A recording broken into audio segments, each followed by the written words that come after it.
Hey, I'm Mark Istook alongside Bucky Brooks as we are previewing the NFC Championship game. How about the Dallas Cowboys and the Atlanta Falcons matching up, Bucky? No. Not the Dallas Cowboys. I figured if I say it that way, it might actually happen. No, it's the Green Bay Packers. What a divisional round game for them. Certainly riding a high, but boy, Atlanta as well coming off that big win over the Seattle Seahawks. This is one to look forward to. This is one to look forward to because we always talk about in football about the quarterbacks being the difference makers. And when you look at both of these teams, Aaron Rodgers and Matt Ryan, they are the difference makers for their clubs. They're also the reason why both fan bases can buy into their team being in the Super Bowl. Well, you like to make the analogy of a truck or a trailer when it comes to a quarterback. Is he being pulled by his team or is he pulling his team? And certainly when you look at Aaron Rodgers, he willed the Packers to a win against the Cowboys. And so many great plays in that game, but you've chosen a few that you think really illustrate why he's so dangerous. Yeah, and that truck parlance, he is a Peterbilt. He is an 18-wheeler. He is a guy that can put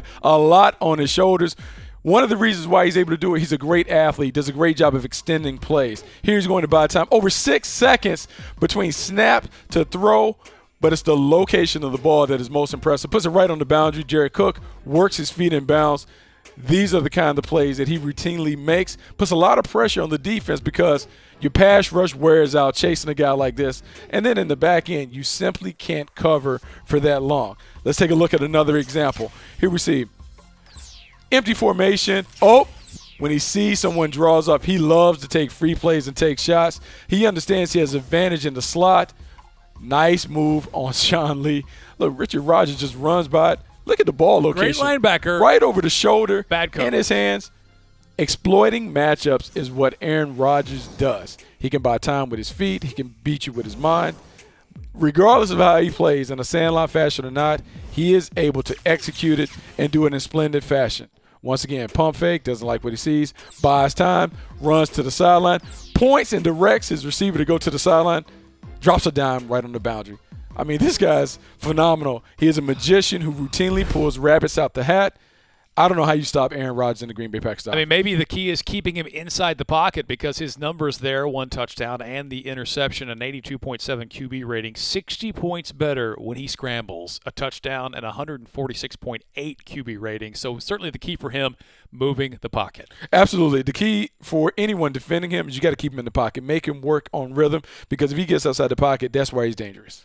Certainly, Matt Ryan and this Kyle Shanahan offense have been humming this season, especially at this time of year, taking it to a very good defense against Seattle, even an injured one.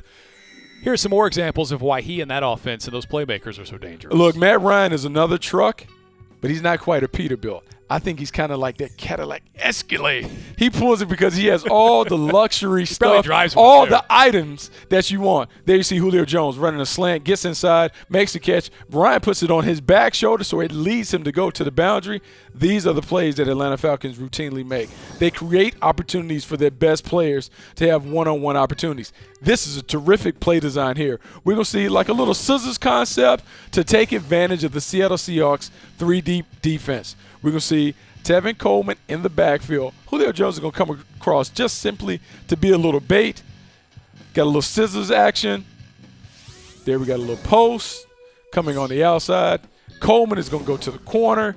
The corner is drawn away by the post. It's a nice little spot in the back corner of the end zone. You got someone in the flat to draw the coverage up.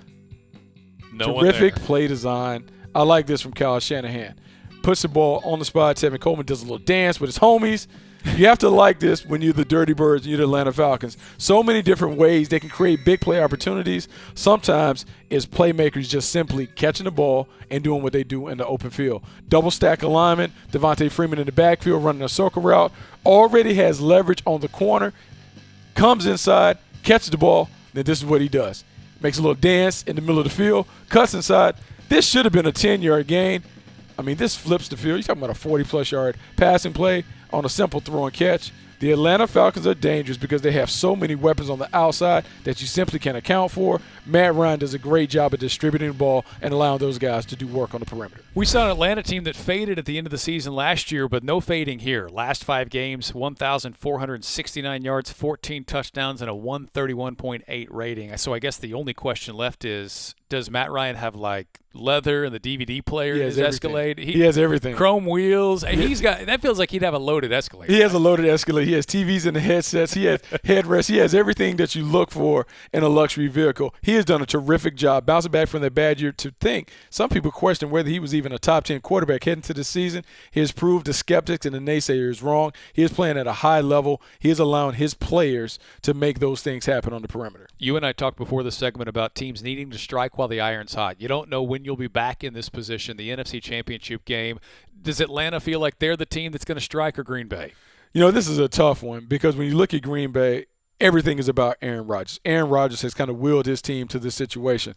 I'm going to go with Atlanta in this pick, and part of the reason I'm going with the Atlanta Falcons, I think overall they have a better roster that will show up and suit up on Sunday. Green Bay is beat up in the secondary. They're also beat up on the outside with Jordy Nelson maybe not playing, and then Devontae Adams nursing that ankle. I think that is the difference in a game that is supposed to be a shootout.